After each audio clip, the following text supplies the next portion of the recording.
Mes chers compatriotes, le président Macron vient de découvrir que la submersion migratoire est un vrai problème. Le 16 septembre, il a fait une sorte de mea culpa en avouant pour la première fois qu'il fallait regarder ce problème en face. Les classes populaires vivent avec, a-t-il précisé, comme si c'était une découverte, alors que le Rassemblement national le dit depuis longtemps.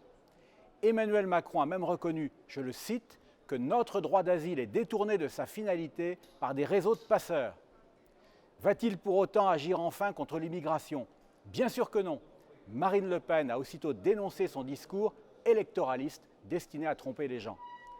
Comme elle le dit fort justement, si Macron voulait vraiment agir, il organiserait un référendum sur le regroupement familial et sur la maîtrise de nos frontières, au lieu de se contenter d'un débat à l'Assemblée nationale. Encore pire, dès le 18 septembre, c'est-à-dire 48 heures après son mea culpa, il s'est renié en négociant avec Giuseppe Conte, le Premier ministre italien, un accord de répartition automatique des migrants. Une deuxième réunion, le 23 septembre, a précisé le contenu de cet accord en y associant Malte et l'Allemagne. Les 4 États ont expliqué qu'ils ont élaboré un plan en 2 étapes. Première étape, immédiatement applicable, la France et l'Allemagne accueillent automatiquement une partie des migrants qui arrivent par bateau en Italie et à Malte. Pour minimiser la portée de cet engagement, Macron précise que ça ne concernera que les demandeurs d'asile. Mais ça n'est pas rassurant, car en pratique, presque tous les migrants qui traversent la Méditerranée se prétendent demandeurs d'asile. L'Allemagne est d'ailleurs plus franche, puisqu'elle accueillera aussi bien les migrants économiques que les vrais demandeurs d'asile, elle vient de le déclarer.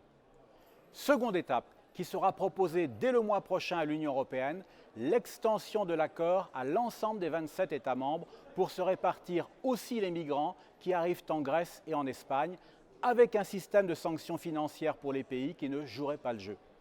Viktor Orban a d'ores et déjà déclaré que son pays, la Hongrie, n'accepterait pas cette répartition automatique, dont le véritable initiateur n'est d'ailleurs pas Macron, mais Jean-Claude Juncker, qui l'a préparé depuis plusieurs années sous le nom de règlement Dublin IV. Macron prend les Français pour des imbéciles. Il a cru pouvoir les tromper en déclarant qu'il allait lutter contre la submersion migratoire alors qu'il est en train de l'accélérer. Mais son imposture est en train d'éclater au grand jour et il la paiera cher. En 2022, Macron, l'immigrationniste, sera sanctionné par le peuple français.